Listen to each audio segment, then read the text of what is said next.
Tungod lang anang kita sang tanang Kristiyanos bisag unsa patag sikta, di na lang ta maglalis anang atong sikta. Kitang tanan nga nagtuo sa Ginoo, nagtuo ni Kristo, we are called to be heroes of our faith.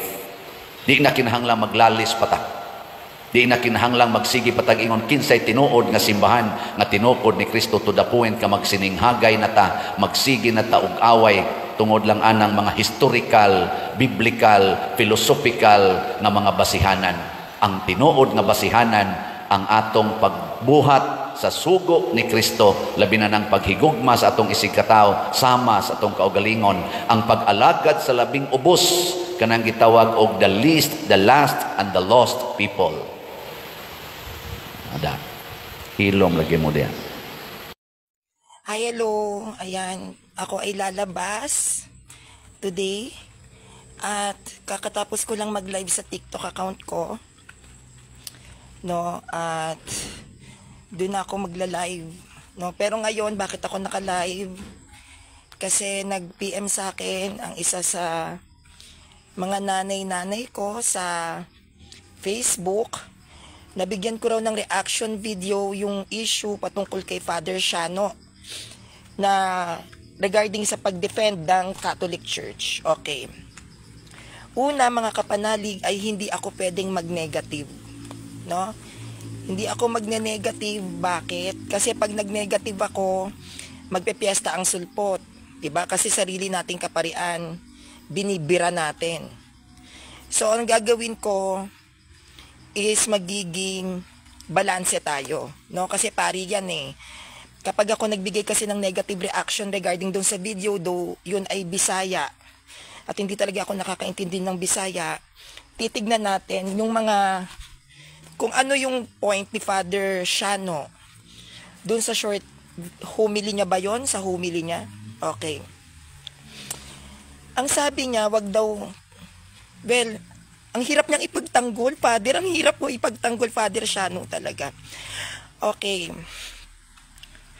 Ang sabi niya, wag daw natin ipagtanggol ang doktrina ng simbahan, tama ba? Sa mga Protestant. Siguro ako kung titignan ko, yung ibig niyang sabihin doon,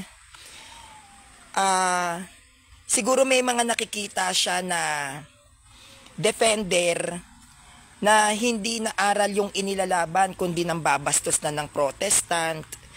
Kaya siguro hindi siya pumapabor. And ang tingin ko dyan kay Father Shano, para siyang, hindi ko alam kung conservative ba siya, o meron siyang personal issue sa mga CFD. Hindi ko alam kung ano yung issue niya, kung bakit ganyan ang statement niya. Pero feeling ko, nagiging ganyan ang statement ni Father Shano, meron siyang personal issue sa CFD. Hindi natin siyempre alam kung ano yun, kasi yung mga statements niya, puro against sa CFD. Well, ako, ano ba yung stand ko?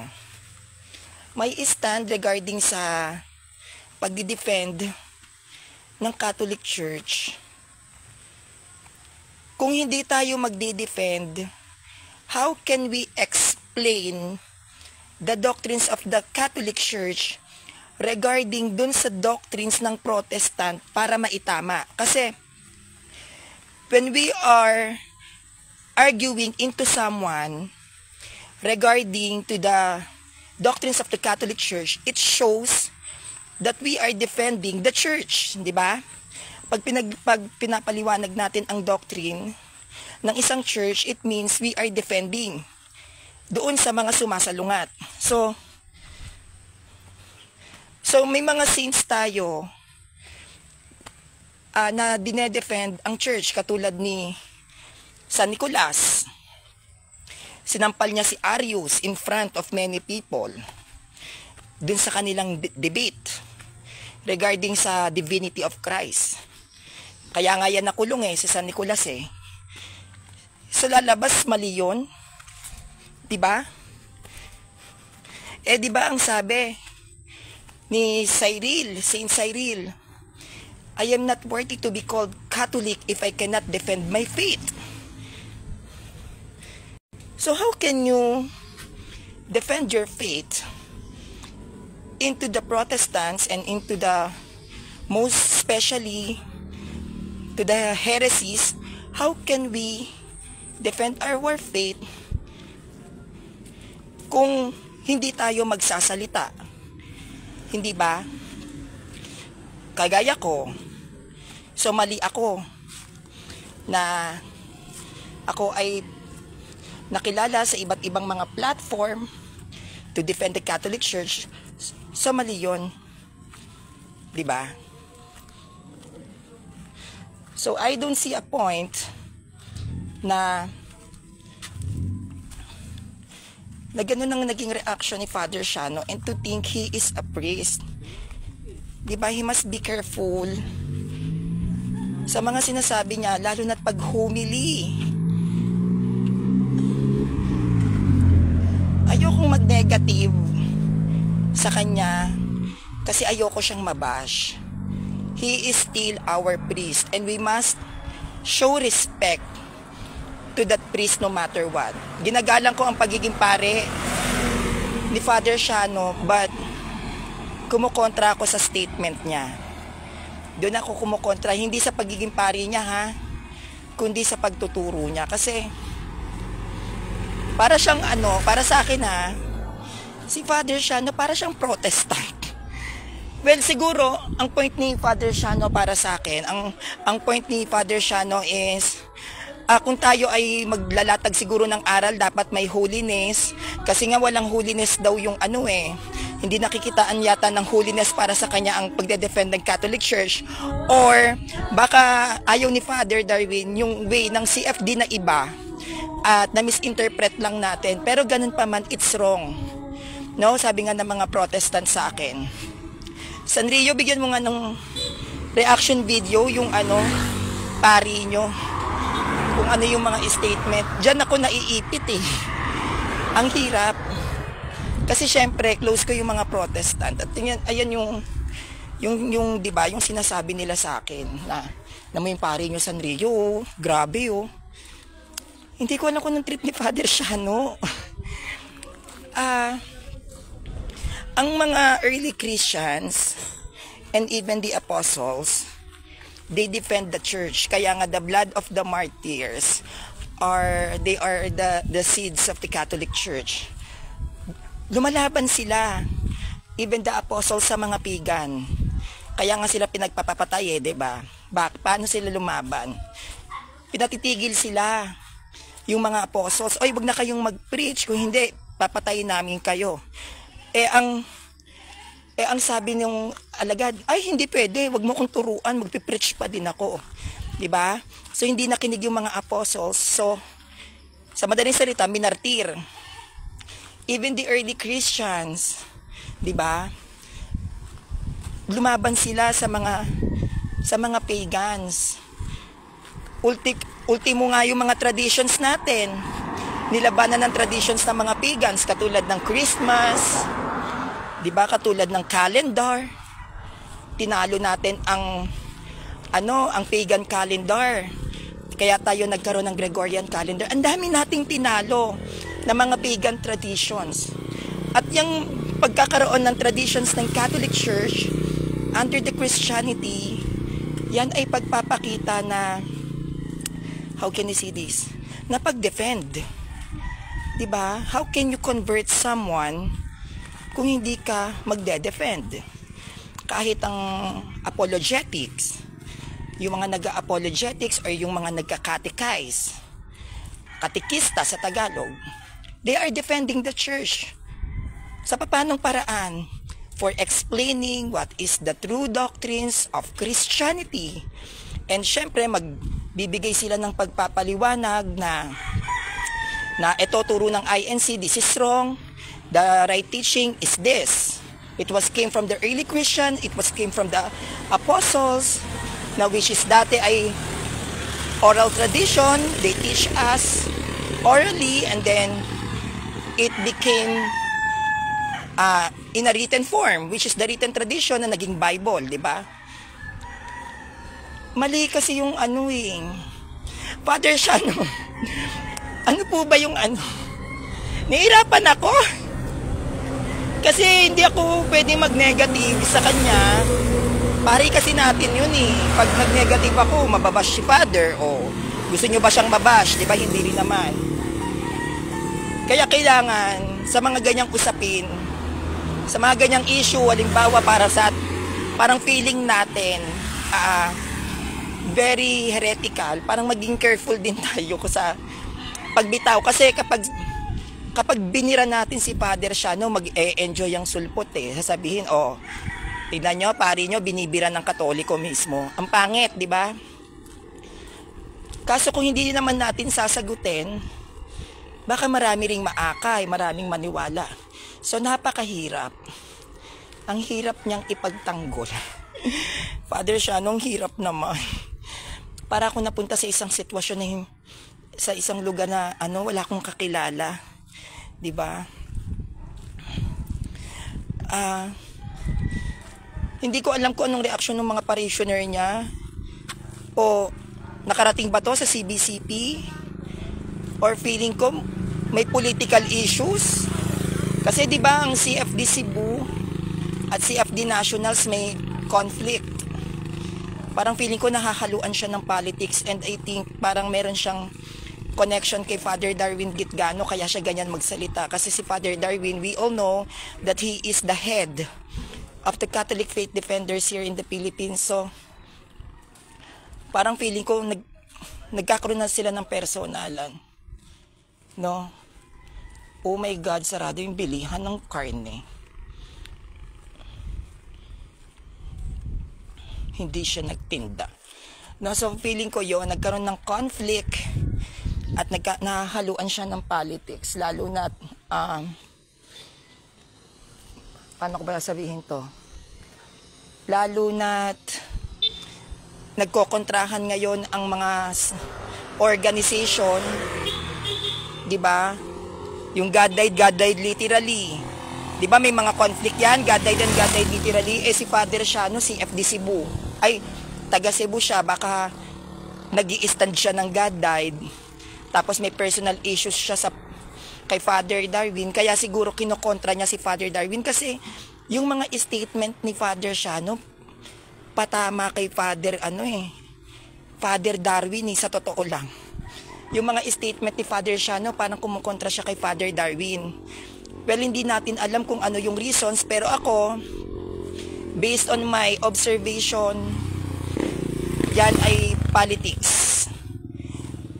Merong politikang nangyayari. Siguro, pati pare, baka nagtatalo-talo na rin regarding sa God died and God died literally issue. Diba? Like what I've said sa inyo, hindi lahat ng pare papabor kay Father Darwin.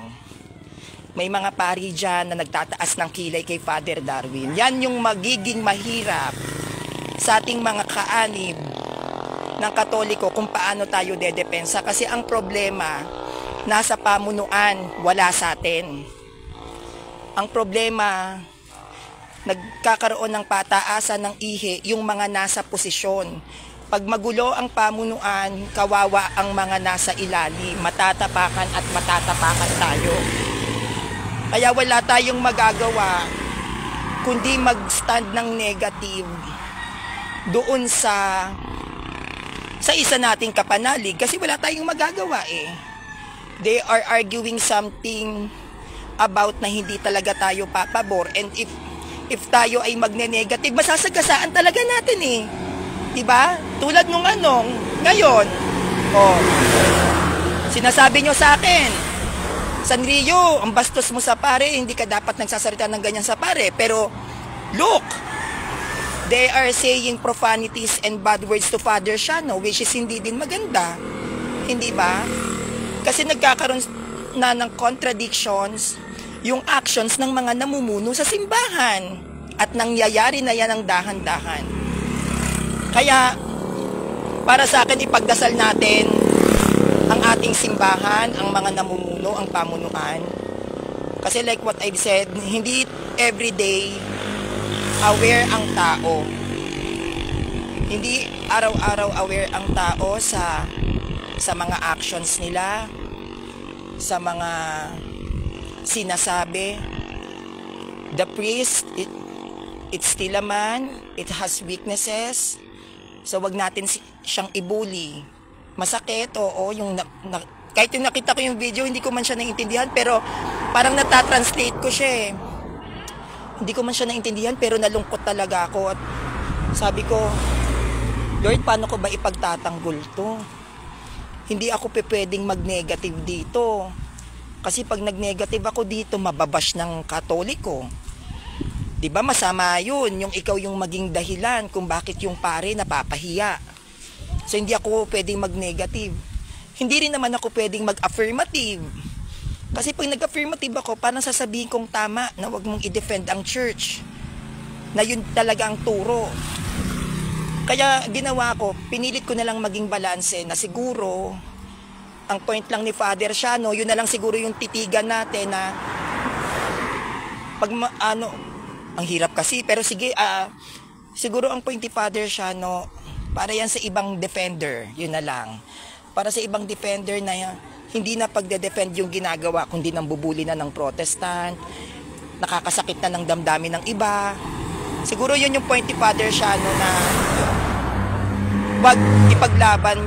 wag natin labanan yung sekta o yung Protestant kasi tayo ay may iisang Panginoon naman.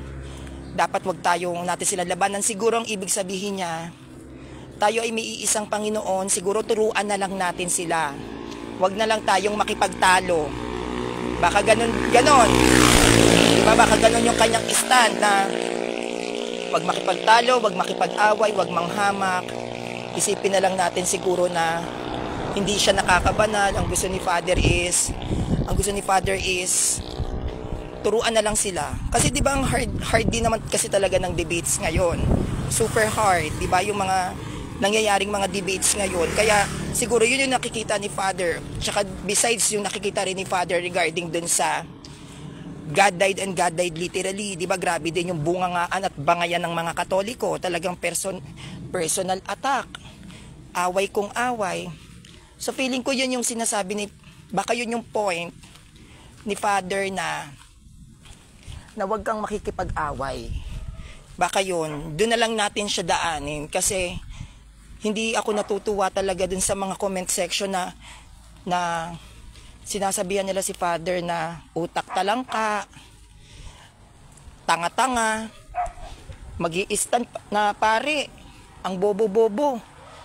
Dapat hindi ka pinagpare, may mga ganun, which is ang pangit tignan. So dapat tayo as Catholic, sa tingin ko dapat gumitna tayo lahat. 'Di ba? Kasi pari pa din 'yun eh. Ang pangit ng mga nababasa ko sa comment section. Pwede nating sabihin na Father, medyo na-offend ako dun sa homily mo, parang may sablay. Paki-correct naman kung ano ba ang pagkakaintindi mo dito. Siguro ganun, wag na lang natin sabihan si Father Shano na tong pari na to parang hindi pari, mga utak protestante. No. Wag nating questionin yung pagiging pari ng isang pari because that priest is still a priest. Alagad pa rin ng Diyos yan. Meron pa rin yan sa ating, pwede pa rin yan magbunga sa atin ng hindi magandang epekto. Diba? Magiging pangit lalo tingin sa atin ng mga Protestant na, tingnan mo yung mga kapanalig na tingnan mo yung mga kapanalig nito, na Katoliko, binabastos na yung pari o sinabihan ng engot. Heretiko. Wag ganon. Doon lang tayo tumutok sa homily niya na Father, parang tutol ako kasi kung mali ang ipaglaban ang simbahan, so bakit sinabi ni Saint Cyril, you are not worthy to be called Catholic if you cannot defend your church. Diba? O kaya, Father, tutol ako sa statement mo na wag i-defend ang church kasi sinasabi mo ba na ang 12 apostles ay hindi nag-defend ng church? Diba? Eh, ang sabi sa Matthew 16 verse 18, Pedro, sa ibabaw ng batong ito, itatayo ko ang aking iglesia at ang pintuan ng Hades ay hindi makakapanaig laban dito. So, sabi ni Christ, ni ang pintuan ng Hades, di ba, ay hindi makakapanaig laban dito. So, meron talagang lalaban sa simbahan. So kapag sinabi ni ang pintuan ng hadis ay hindi makakapanaig laban dito, may lalaban sa simbahan, may magtatangkang gumiba sa simbahan na which is meron siyang hihirangin o tatawaging mga tao na ipagtatanggol yung kanyang simbahan doon sa pintuan ng hadis. Kaya merong papasok na salitang defend. You have to defend your church dyan sa pintuan ng hadis na yan. Ano tong pintuan ng hadis? Ano yung hadis na yun? That is hell. That is hell. Hades means hell. Ibig sabihin kalaban. Ibig sabihin unholy. Yung mga unholy na tao ay tatangkaing gibain ang Holy Church. And this Holy Church, Jesus Christ will call amongst Christians na holy to defend His church. Kaya hindi pwedeng hindi natin i-defend ang church. Kasi lalabas tayo ay mga nagtotolerate ng mga maling doktrina. We defend the church, we defend the Catholic Church para ipakita na ang tunay na turo ng simbahan mismo galing kay Christ ay tama at yun ay nasa sa atin. Kaya lang, di ba, like what I've said, mga kapanalig ko, I know most of you are so disappointed regarding to the statement of that priest, which is Father Shano, but always remember, he is still a priest. We must respect him. Kung paano ako nabash at nabully sa simpleng statement ko regarding kay Father Darwin na sinasabi nyo, Sanrio, you are disrespectful, you disrespect Father Darwin, he is a priest. Sana isabuhay din natin yung mga sinasabi natin na yan na though na may mga contradictions tayo regarding kay Father Shano, we must respect him because he is still a priest. At ang bawat tao na bumabastos ng pare ay mas masahol pa sa protestante. Ang bawat tao na nagsasalita ng pangit o minumura yung pare, nagsasalita ng pangit tungkol sa pare, nagmumura ng pare, ito lang ang sasabihin ko sa inyo, mas masahol pa kayo sa protestante. Hindi natin alam kung ano yung stand ni Father John, hindi natin alam kung bakit ganyan ang kanyang sinasabi.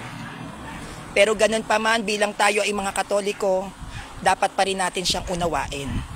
Wala man tayo sa posisyon kung paano natin ipapaliwanag sa mga tao kung bakit ganun ang statement ni Father. Yan. Wala tayo sa posisyon na magtama ng pare.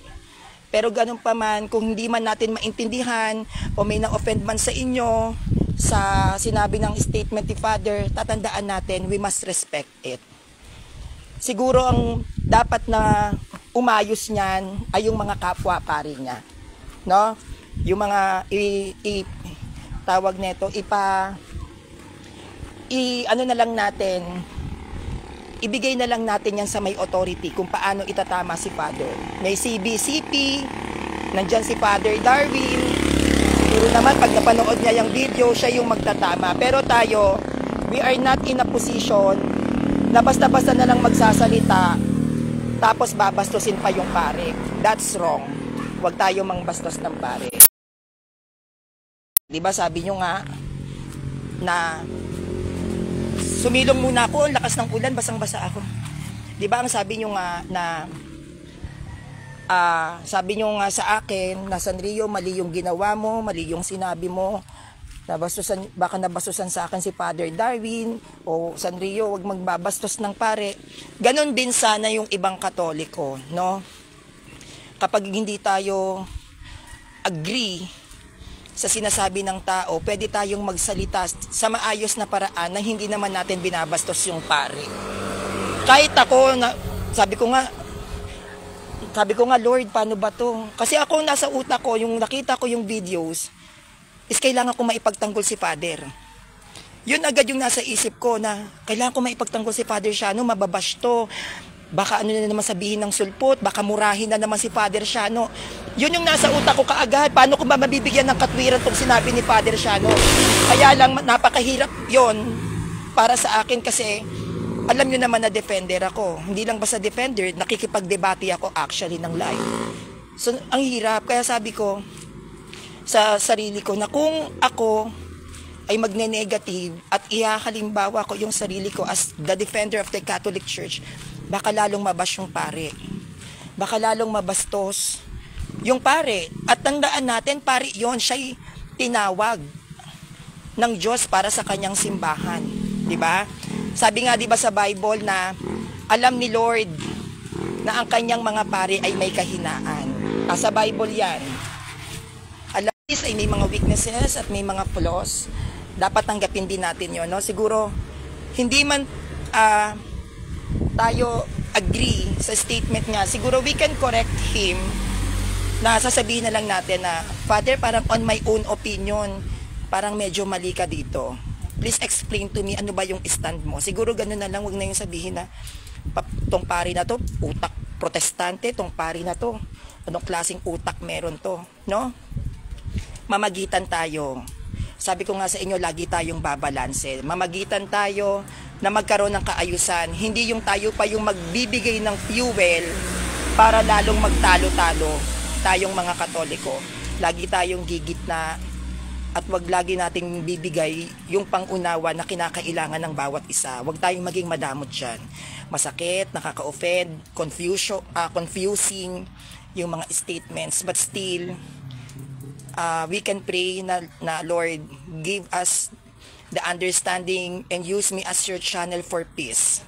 Not for bullying a priest, not for an instrument to give hate or hatred sa mga kapanalig ko. Maging channel tayo ng peace. Maging channel tayo ng understanding. Maging channel tayo ng kaayusan. Wag natin i-bash ang pare. He is still a priest. Pari pa din natin yan. At dapat wala tayong sinisino. Basta pare, we have to protect the priest no matter what happened. Dahil tatandaan natin, the 12 apostles, even San Pablo, they are priests. The responsible who compiled the Holy Bible is the priest. So that priest is the priest of the Catholic Church that we have to protect. Huwag tayo magi-spread ng hate, ng galit. No, dapat ang spread natin is pagmamahalan at understanding.